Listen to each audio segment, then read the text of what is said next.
Good morning, everybody. It's Saturday, August 21st, 2021, and today's project is going to be G.A.F.T Charge Pro 4x4 dual bank charger install in my 96 Nitro Tracker 170 TF. Just to highlight, the other day I installed my shore power. That's ready to go. Video on that's already been made.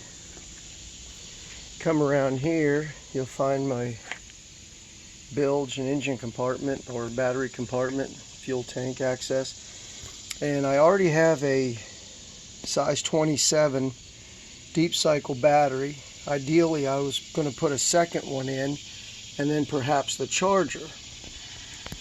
Problem I'm coming up with is another 27 and tray needs 10 inches of space, which only leaves about 3 inches of landing.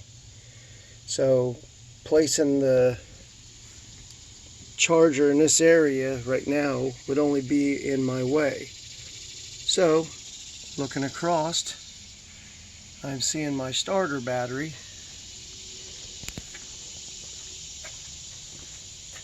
So I come around here, look down in the starter battery side, and I have plenty of room.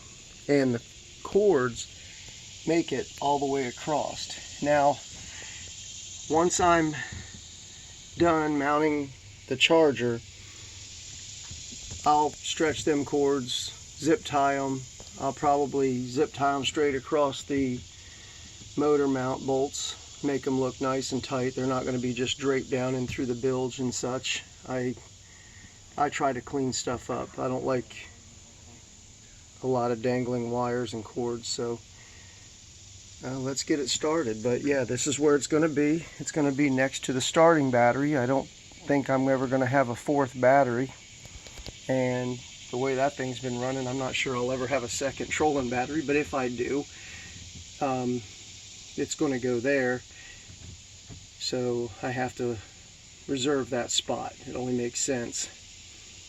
And this thing doesn't weigh that much, but a little more weight on this side if I ever go with a second battery certainly helps the offset for listing and whatnot. So let's get the job started.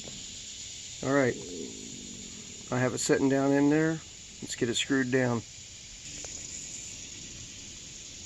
Okay, the charger is now mounted in. I took the second bank. I put Ziploc baggies around the terminal ends because I don't have the second battery yet, and I just kind of rewire tied everything just to keep it nice and secure here, so it's not going to end up springing out and being all over the boat. When the time comes, I'll stretch it across. So let's go ahead and get these wires here cleaned up going across, and then we'll get them mounted on the battery and get them plugged into the shore power. Here's the surprise. While I'm sitting here working, the deer came running right across the front of the house. The buck following two does. I just happened to look up and see them.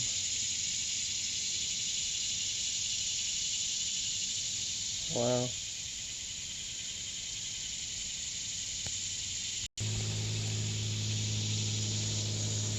Okay, so the install is done. Mounted on the driver's side. Pulled the wires across. There's plenty of wire.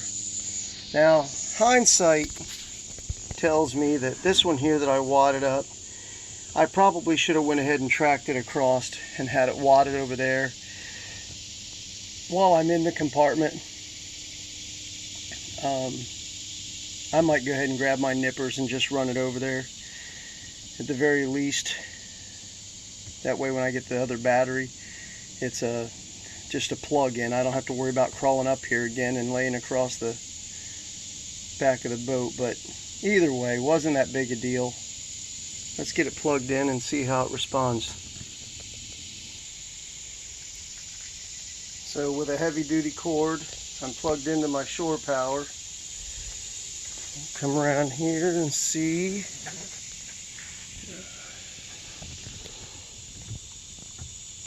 I don't know how clear it is, but the charger says battery 2, which is the one I put it on, is beginning to charge.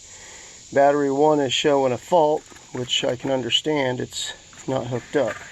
The reason I did it like this is I wanted each cord to represent the placement of each battery over there. So that one became battery 2 right off the bat, even though it's the first battery. But either way, so far it's working. We'll just let it do its thing and see how it does. Thanks everyone for viewing. Don't forget to subscribe, comment, thumb up, thumb down. Keep in mind I do this from a cell phone. I'm not professional, I'm just helpful, hopefully. Take care everybody. Be safe.